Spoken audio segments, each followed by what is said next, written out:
श्रीमद देवी भागवत 10वें स्कंद 27वां अध्याय में वेद स्तुति। भक्तगणों, वेद स्तुति के बारे में आपको कथा सुनाऊंगा, सुनिए। राजा परीक्षित ने पूछा, भगवान ब्रह्मकारी और कारण से सर्वदा परे है। सत्व, रज और तम ये तीनों गुण उनमें है ही नहीं। मन और वाणी से संकेत रूप में भी उसका निर्देश नहीं किया जा सकता।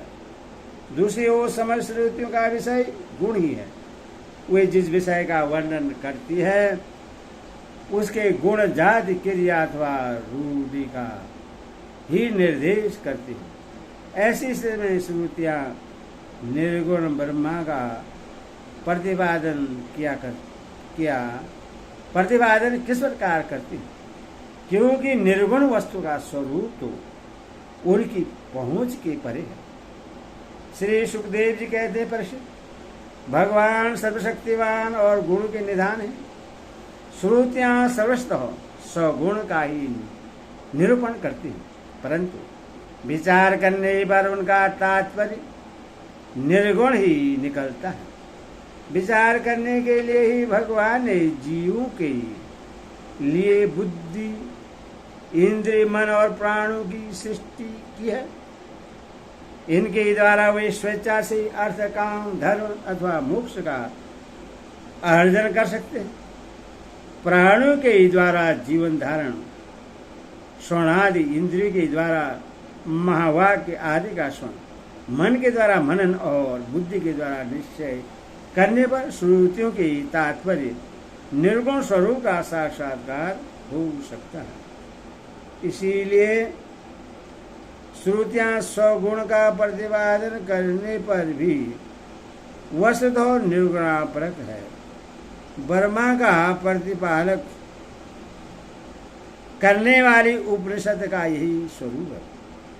इससे पूर्वजों के भी पूर्वज सनकादि ऋषियों ने आत्मनिश्चय के द्वारा धारण किया है। जो भी मनुष्य से श्रद्धापूर्वक धारण करता है वह बंधन के कारण समस्त उपाधियों, अनात्म भावों से मुक्त होकर अपने परम कल्याण स्वरूप परमात्मा को प्राप्त हो जाता है। इस विषय में तुम्हें एक गाथा सुनाता हूँ। उस गाथा के साथ स्वयं भगवान नारायण का संबंध है। वह गाथा देवर्षि नारायण और ऋषि श्रेष्ठ नारायण का संवाद है। एक समय की बात है, भगवान के प्यारे भक्त देवर्षि नारद जी विभिन्न लोकों में विचरण करते हुए सनातन ऋषि भगवान नारायण का दर्शन करने के लिए बद्रिकाश्रम गए। भगवान नारायण मनुष्यों के अभुदय, लौकिक कल्याण और परम निश्रेष्ठ भगवत स्वरूप अथवा मोक्ष की प्राप्ति के लिए इस भारतवर्ष में कल्प के प्रारंभ से ही धर्म, ज्ञान और संयम के साथ महान तपस्या कर रहे हैं। परीक्षित, एक दिन वे कलाब ग्रामवासी सिद्ध ऋषियों के बीच में बैठे हुए थे। उस समय नारद जी ने उन्हें प्रणाम करके बड़ी नम्रता से यही प्रश्न पूछा जो तुम मुझसे पूछ रहे हो। भगवान नारायण ने ऋषियों की इस भरी सभा में नारद जी को उनके प्रश्न का उत्तर दिया और वह कथा सुनाई जो पूर्वकालीन जनलोक निवासियों में परस्पर वेदों के तात्पर्य और ब्रह्मा के स्वरूप के संबंध में विचार करते समय कही गई थी। भगवान नारायण ने कहा, नारद जी, प्राचीन काल की बात है। एक बार जनलोक में वहाँ रहने वाले ब्रह्मा की मानसपुत्र नैष्ठिक ब्रह्मचारी सनक, सनंदन, सनातन आदि परम ऋषियों का ब्रह्मशस्त्र ब्रह्म विषयक विचार या प्रवचन हुआ था। उस समय तो मेरी सभी दीपाधिपति अनिरुद्ध मूर्ति का दर्शन करने के लिए सवेद जी चले गए थे। उस समय वहां उस ब्रह्मा के संबंध में बड़ी ही सुंदर चर्चा हुई थी, जिसके विषय में श्रुतियां भी मौन धारण कर लेती हैं, समस्त वर्णन न करके तात्पर्य रूप से लक्षित कराती हुई उसी में सो जाती है। उस ब्रह्मा शास्त्र में यही प्रश्न उपस्थित किया गया था जो तुम मुझसे पूछ रहे हो।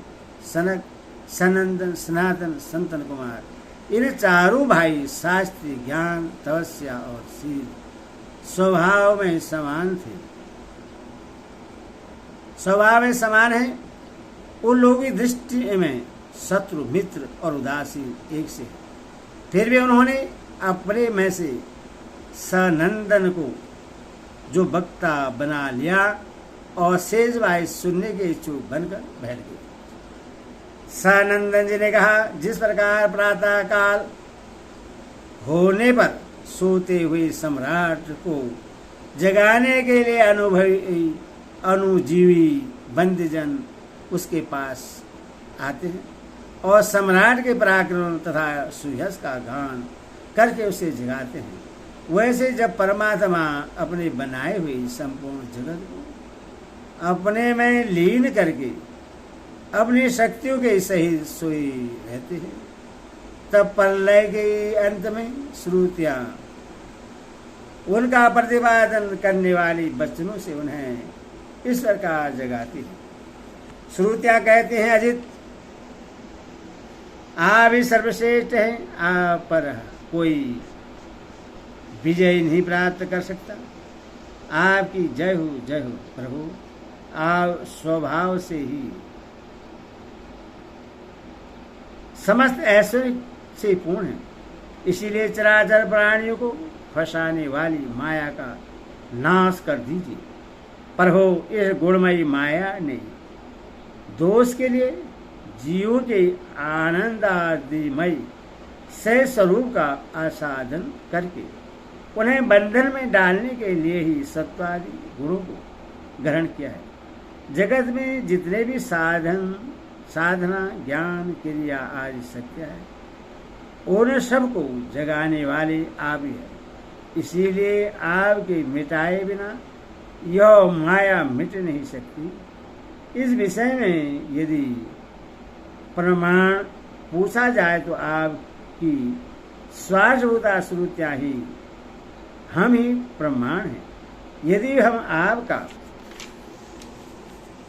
स्वरूपतः वर्णन करने में असमर्थ हैं, परंतु जब कभी आप माया के द्वारा जगत की सृष्टि करके सगुण हो जाते हैं या उसको निषेध करके स्वरूप स्थिति की लीला करते हैं अथवा अपना सही जान स्वरूप से विग्रह प्रकट करके क्रीड़ा करते हैं, तभी हम तदि किंचन आपका वर्णन करने में समर्थ होते हैं।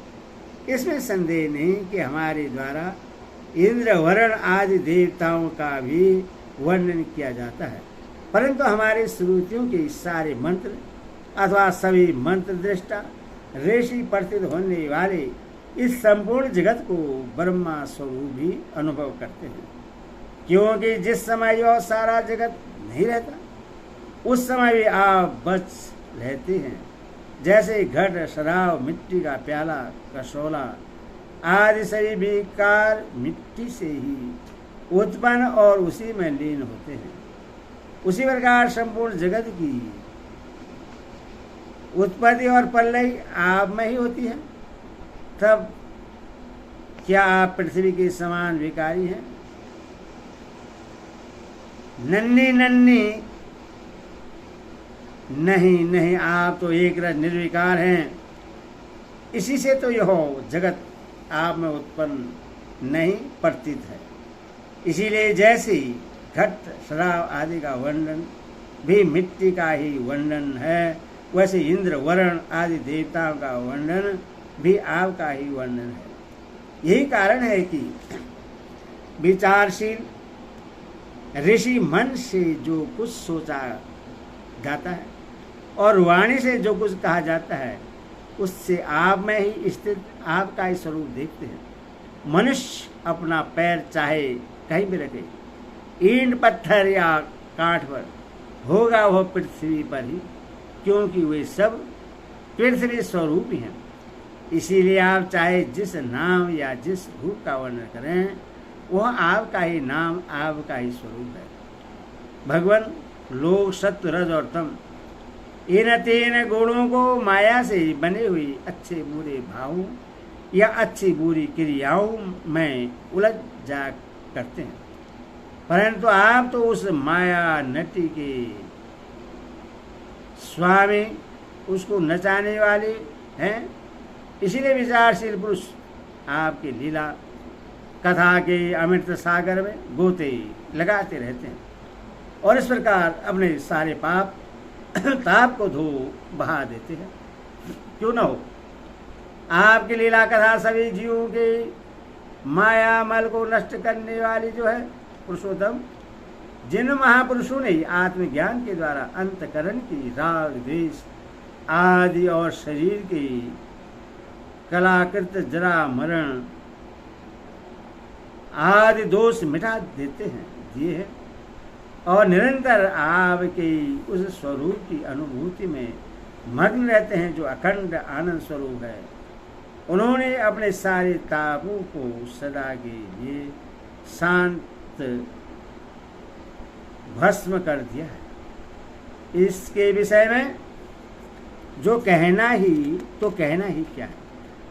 भगवान प्राणधारियों के जीवन की सफलता इसी में है कि वे आपका भजन सेवन करें, आपके आज्ञा का पालन करें। यदि वे ऐसा नहीं करते तो उनका जीवन व्यर्थ है और उनके शरीर में श्वास का चलना ठीक वैसा ही है जैसे लोहार की ढोकनी में हवा का आना जाना। महतक अहंकार आदि ने आपके अनुभव से आपके उनमें प्रवेश करने पर ही इस ब्रह्मांड की सृष्टि की है। अन्नमय, प्राणमय, मनोमय, विज्ञानमय और आनंदमय, इन 5 कोशों में पुरुष रूप से रहने वाले, उनमें मैं की स्मृति करने वाले भी आप ही हैं। आपके ही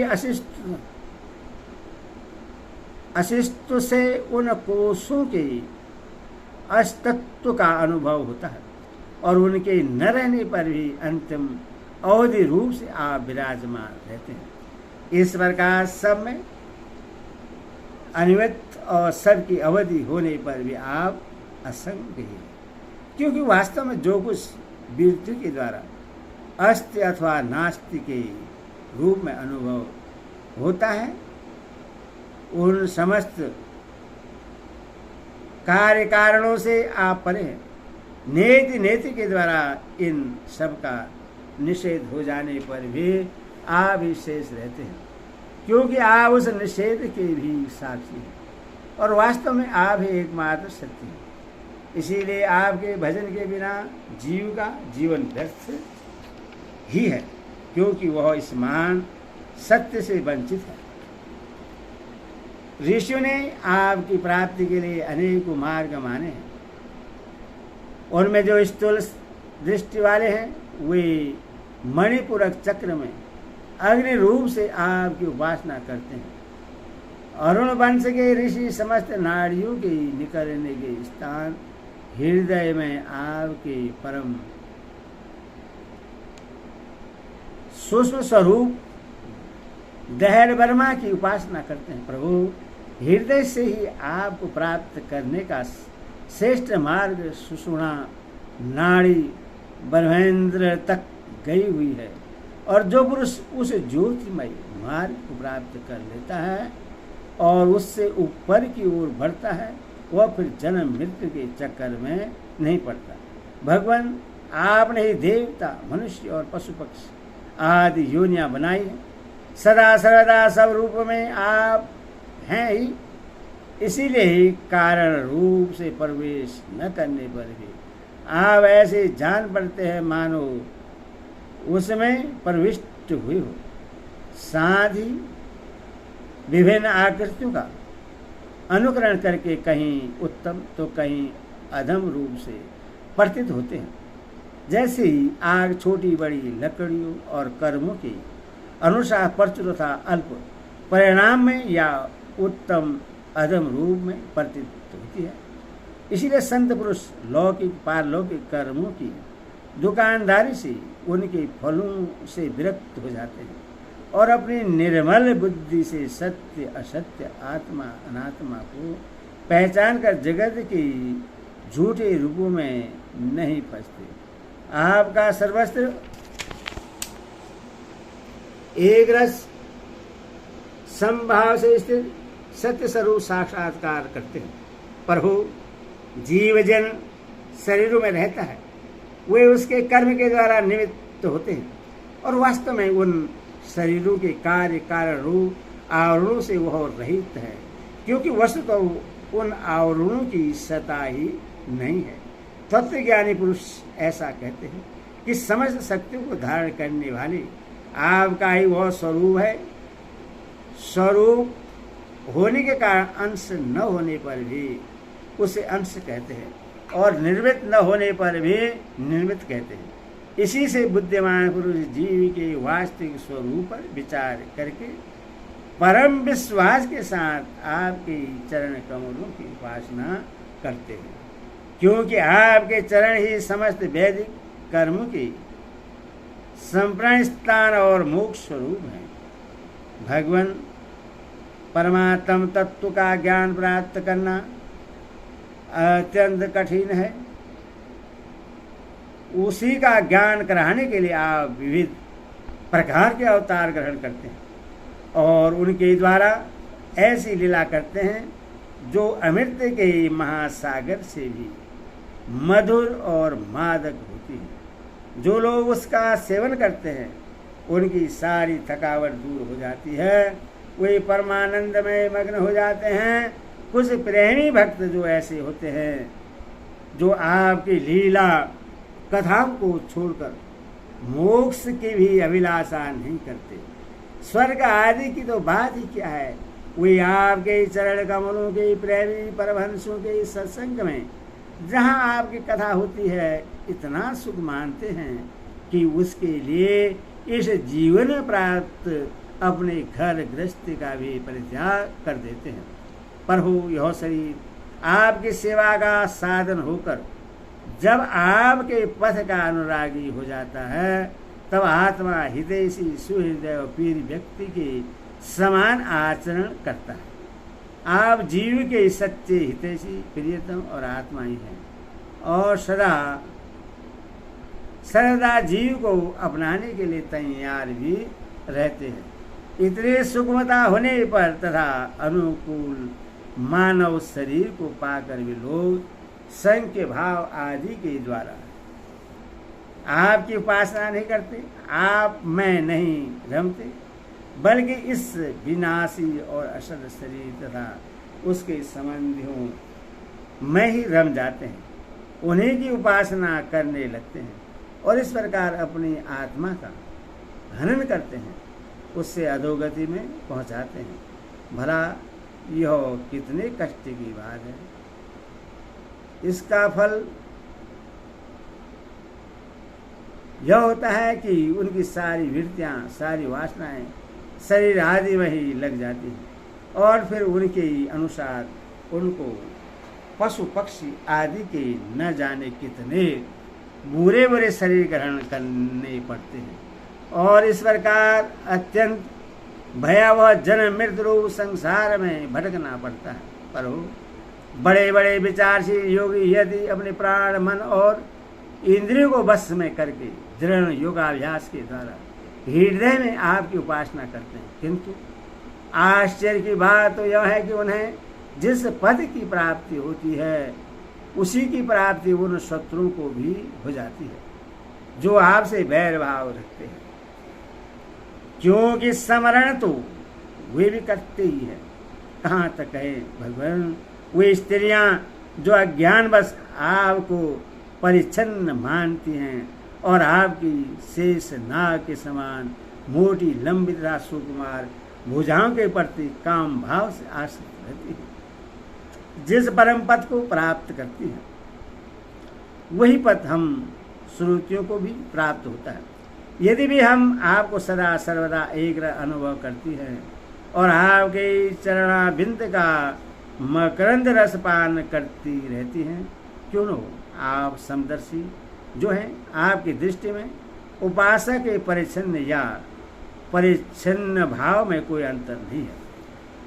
भगवान आप अनादि अनंत हैं, जिसका जन्म और मृत्यु काल से सीमित है, वह भला आपको कैसे जान सकता है।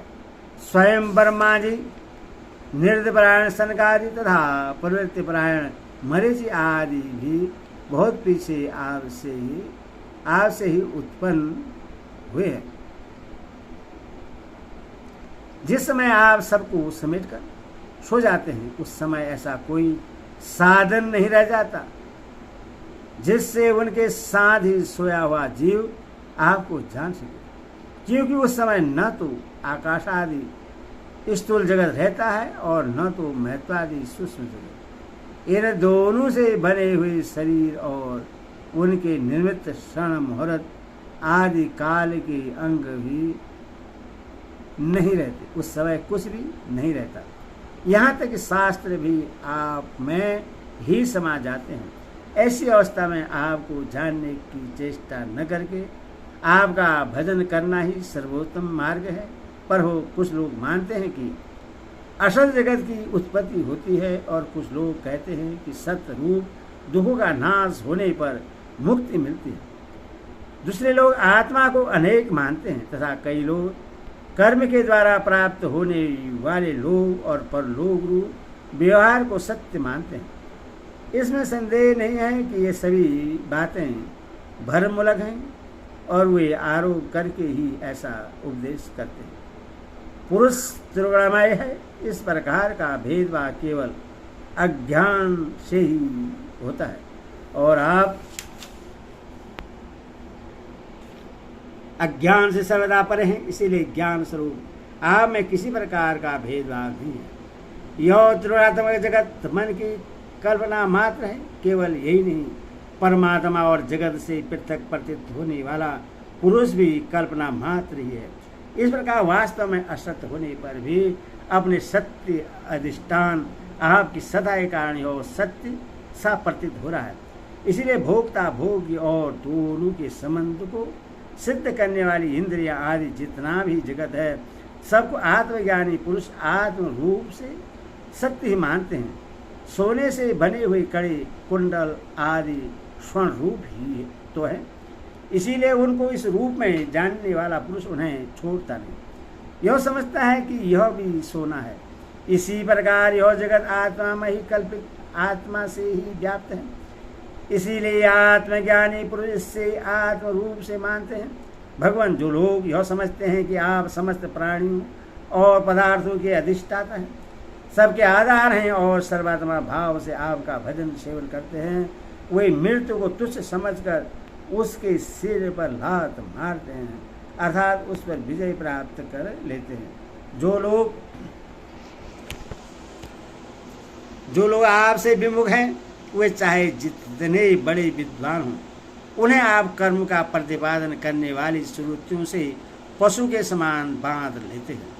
इसके विपरीत जिन्होंने आपके साथ प्रेम का संबंध जोड़ रखा है, वे न केवल अपने को बल्कि दूसरों को भी पवित्र कर देते हैं, जगत के बंधन से छुड़ा देते हैं। ऐसा सौभाग्य भला आपसे विमुख लोगों को कैसे प्राप्त हो सकता है। पर हो आप मन बुद्धि और इंद्रिय आदि कारणों से, चिंतन कर्म आदि के साधनों से सर्वदा रहित हैं, फिर भी आप समस्त अंतकरण और ब्रह्म कारणों की शक्तियों से सदा सर्वदा संपन्न हैं। आप स्वस्थ सिद्ध ज्ञानवान स्वयं प्रकाश हैं। अतः कोई काम करने के लिए आपको इंद्रियों की आवश्यकता नहीं है। जैसे छोटे छोटे राजा अपनी प्रजा से कर लेकर स्वयं अपने सम्राट को कर देते हैं, वैसे मनुष्य के पूज्य देवता और देवताओं के पूज्य ब्रह्मा आदि भी अपने अधिकृत प्राणियों से पूजा स्वीकार करते हैं और माया के अधीन होकर आपकी पूजा करते रहते हैं। वे इस प्रकार आपकी पूजा करते हैं कि आपने जहाँ जो कर्म करने के लिए उन्हें नियुक्त कर दिया है वे आपसे भयभीत रहकर वहाँ वह काम करते रहते हैं। नित्य युक्त मायातीत हैं, फिर भी जब अपने ईश्वरी मात्र से संकल्प मात्र से माया के साथ क्रीड़ा करते हैं, तब आपका संकेत पाते ही जीव के सूक्ष्म शरीर और उनके सूक्ष्म कर्म संस्कार जग जाते हैं और चराचर प्राणियों की उत्पत्ति होती है। प्रभु आप परम दयालु हैं। आकाश के समान सब में सम होने के कारण न तो कोई आपका अपना है और न तो पराया। वास्तव में तो आपके स्वरूप में मन और वाणी की गति ही नहीं है। आप में कार्य कारण रूप परपंच का अभाव होने से ब्रह्म दृष्टि से आप शून्य के समान ही जान पड़ते हैं, परंतु उस दृष्टि के भी अधिष्ठाता होने के कारण आप परम सत्य हैं। भगवान आप नित्य एक रस हैं। यदि जीव असंख्य हों और सबके सब नित्य एवं सर्वव्यापक हों, तब तो वे आपके समान ही हो जाएंगे। उस हालत में वे शासित हैं और आप शासक। यह बात बन ही नहीं सकती और तब आप उनका नियंत्रण कर ही नहीं सकते। उनका नियंत्रण आप तभी कर सकते हैं जब वे आपसे उत्पन्न एवं आपके उपेक्षा न्यून हो। इसमें संदेह नहीं कि ये सब के सब जीव और इनकी एकता या भिन्नता आपसे ही उत्पन्न हुई है। इसीलिए आप उनमें कारण रूप से रहते हुए भी उनके नियामक हैं। वास्तव में आप उनके समरूप से स्थित हैं, परंतु यह जाना नहीं जा सकता कि आपका वह स्वरूप कैसा है, क्योंकि जो लोग ऐसा समझते हैं कि हमने जान लिया, उन्होंने वास्तव में आपको नहीं जाना। उन्होंने तो केवल अपनी बुद्धि के विषय को जाना है जिससे आप परे हैं, और शांति मति के द्वारा जितनी वस्तुएं जानी जाती हैं वे मतियों की भिन्नता के कारण भिन्न भिन्न होती है। इसीलिए उनकी दृश्यता एक मत के साथ दूसरे मत का विरोध प्रत्यक्ष ही है। अतः आपका स्वरूप समस्त मतों से परे है। स्वामी, आप जीव आपसे उत्पन्न होता है, यह कहने का ऐसा अर्थ नहीं है कि आप परिणाम के द्वारा जीव बनते हैं। सिद्धांत यह है कि प्रकृति और पुरुष दोनों ही अजनबा है।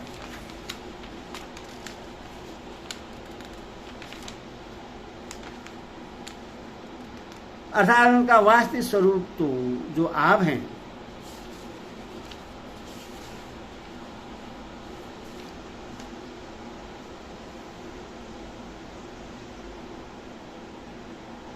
हरि ओम तस्मै।